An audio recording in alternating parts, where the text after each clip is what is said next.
That's where we wanna go.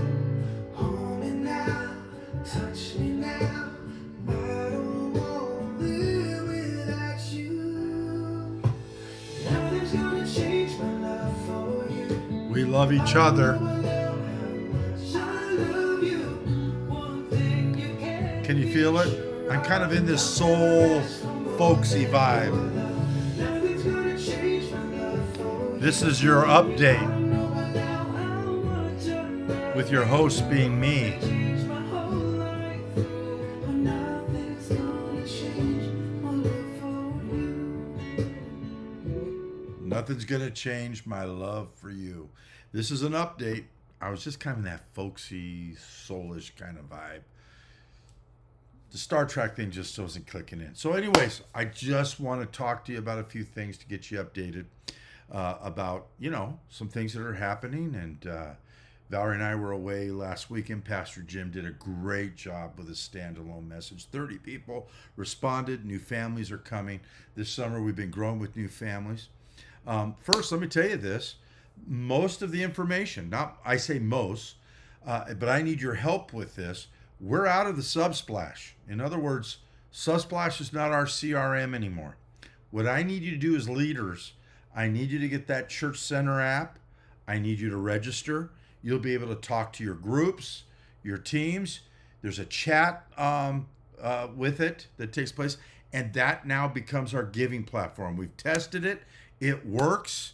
There's no corruption with it. You can't see somebody else's information. So we really need your help. The big push is to get everyone on the Church Center app, which is our Church Center app. Joelle is still working on the web page, making itself over. We have until the 20th of this month, I believe, is when our time is up with Subsplash, and the whole Subsplash platform will have gone bye-bye. And they've given us some money that's coming back to us because it just has not been working. But shout out to Caitlin Barker. Caitlin was the one who got most of the information transitioned over. She did an amazing job. Joelle's been amazing, having to get all the infrastructure. My wife, Valerie, getting Stripe to work and get the giving platform up. They've done a great job as a team to get us this far. So please, get on the app, get on the new app. Don't give to Subsplash. Begin to give through the new app. I'm telling you, it works. Matter of fact, it takes ACH. We couldn't even get ACH to be working through Subsplash. And as staff members, elders, and leaders, you'll be able to have access to people where you can write notes, send emails, and use the CRM the way that it should be. So we can all communicate with each other, because you can find out who's called this individual previously, and you can see the notes there. So it's going to work like a real CRM, and we have a groups feature, and we have a calendar feature. It's amazing. So it's going to work, and our live stream actually has worked. And so I want to give you the first announcement. The first announcement I want to say is Robert Vance, Carrie Vance's husband, who I had the privilege of marrying them last summer. What a great couple. They're just great people. Robert Vance is our new team lead for the tech team, and he's doing a great job. So let's welcome Robert aboard. He's doing a great job. We got some great people in that team. Eric Cutter, who's new to us, that's a part of that team. We've just got an amazing group of people there. Logan Taylor, who's a part of that team. We need more people to join, but I got to tell you, Robert's leadership is going to be felt, because it's Joelle and Brennan have, they're now in a new season of life, and Joelle's still on our staff doing our CRM and our will be our electronics communication through MailChimp, because that's what we'll use to communicate. But just want to let you know, it's some amazing stuff that's happening. Let me tell you, Caitlin Barker, who helped us with this transition, is volunteering as Reed Albertson's assistant connection coach. And I'm going to be having lunch with them this Sunday, and we're really excited about that. It's pretty amazing. Also want to let you know, don't forget, this coming Sunday is the first time that every Sunday we will practice the Eucharist. We will be coming to the Lord's table, and we will be providing prayer during that time. So really excited about that. Mary Ann and the team, Paula, Charney, they're all going to be available to give out the communion elements. And that's going to be really neat, and looking forward to that. We'll be coming to the Lord's table. Renelle and the team are working with the worship on that. It's going to be a great Sunday, guys. Really want to let you know that some amazing things are going to happen as we come to the table. Then, Sunday afternoon at 5 p.m., I'm doing a special class on the Lord's table. We're going to be talking about theology of the Lord's table and getting into some in-depth. Want to let you know from an operational standpoint some things that we're going to be doing.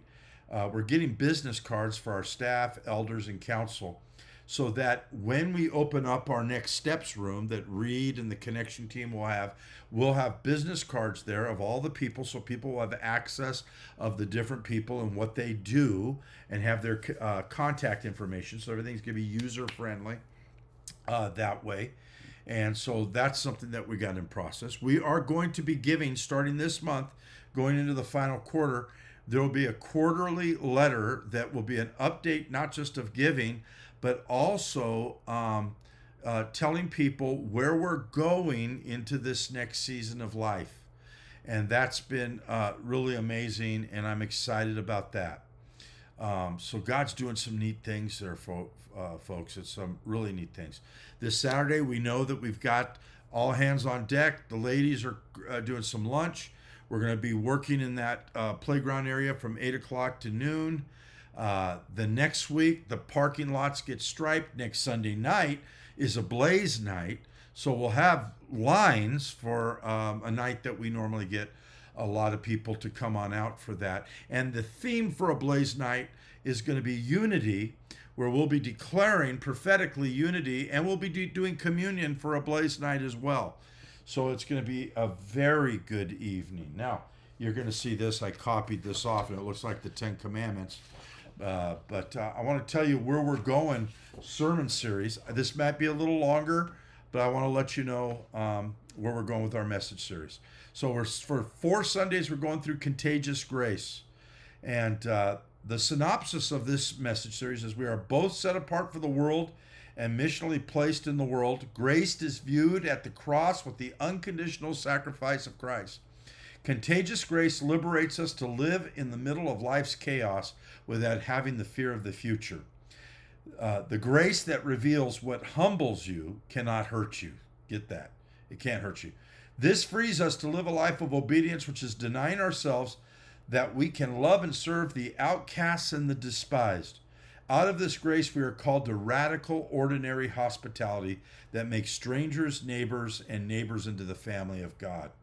We no longer objectify people by labels, but instead we see them through the eyes of Christ as we unleash compassion, because we have been the recipients of the same contagious grace. And so we're going to be doing this series. I'm really excited. Let me tell you what the bottom line premise of this. We want people, this is a phrase that I learned from my coach, Charlie Self, contemplative activism. That's someone who delights in the presence of the Lord and who's on mission with the Lord. Just want to let you know that. And here's the secret sauce of all that. We practice God's presence while we're at work. We don't have to go to church every day of the life. How do we practice the presence of God? And so that we can become the best tool in the Master's hand. So I just want to let you know, pretty exciting stuff that's happening there. By the way, brand new children's director. She officially starts, but she's going to be meeting parents this Sunday. We'll make the official announcement the following Sunday, and that is Terry Camry's coming on board. Pastor Allison's done a great job coaching her, and will continue to coach her and be available, because we want to see our ministries, our children's ministries advance. If you could be a part of that, it's going to be a great gathering that's going to take place for that. And then Pastor Susan Baldy is going to be kicking off our seniors ministry, so we'll have our first meeting that's coming up with that. Pretty Exciting stuff. Now, I want to share with you something that, I think you're going to like it. It's something that I've done. I send a monthly report, okay? This monthly report goes to my Foursquare leaders. And I was telling them that we've been working on our core values. And I gave them what those core values, collecting all the information from everyone on the team, and then talking to them about how we want to be Trinitarian in our mission. And so I want to give you the 3 points, and I'm going to put these 3 points, I'm going to put these in the description part because I like to hear your feedback. So here they are. New Hope Fellowship exists. Drum roll, please. To be engaged by grace from the Father in offering radical hospitality. New Hope Fellowship exists to be equipping intentionally and relationally as modeled by the Son of God for others to be full-fledged followers who are making other followers. Thirdly, New Hope Fellowship exists to be empowered by the Holy Spirit to unleash compassion both locally and internationally. I got to tell you, I wrote this. This is from all of the discussion. You've heard me say this. We got to be Trinitarian in our mission to have a balanced mission, and those are the 3 pillars that our core values will support. I'd like your feedback on that. Can you please post? Give me a response. I'd like your feedback to all of that so that you can say, hey, Al, I like those things. That makes sense. Or, hey, Al, I don't know. I got a little bit of indigestion. Catherine Anderson, I just caught you. No, I'm joking. Let's pray for Catherine because that's really necessary. Catherine's been very ill, and we love you, Catherine, and we want to see you get better. So, hey, that's my update for today. I just wanted to check in. God's good. Download the Church Center app. We need all of our leaders and those who serve to be able to tell other people, here's my app. And we're going to start using the giving platform there. It works. Again, the team worked really hard to get into this time frame. And we got a few other things, not all done. Web pages in process, those types of things. The app is in process of getting fully integrated, but we're on our way. Hey, I just want to tell you that I love each and every one of you, and I want to close this update with this. 9/17/23, a couple that Pastor Jim knows was in service. They're out in Wyoming, I think, pastoring a Foursquare church. They launched a church there. And she gave me this, and she said, Pastor, this is a prophetic word that God gave me. I'm pouring out my spirit on you and your men and women, and they will take the gospel to El Dorado County in Northern California and all of the U.S. with praise and worship. Is that amazing? We just had a hospitality team that gave 200 gift cards and packages and stuff and just things to our staff here at Ponderosa High School to say that we love them. In our Christmas Compassion Project, we'll be blessing the families of our fire station right here in our backyard. We just got so much good things that are happening that Jesus is up to. And it's all because we get to do it together. But that's a great word. I love you. Have a great afternoon. Today, I'm going out to see my grandson's football game. And remember, nothing's going to change my love for you. We are committed to loving one another. That'll never change. So let's do it together. God bless you. I love these words. Don't you like it? Nothing's going to change my love for you. Let's love each other, encourage and affirm one another. God bless you.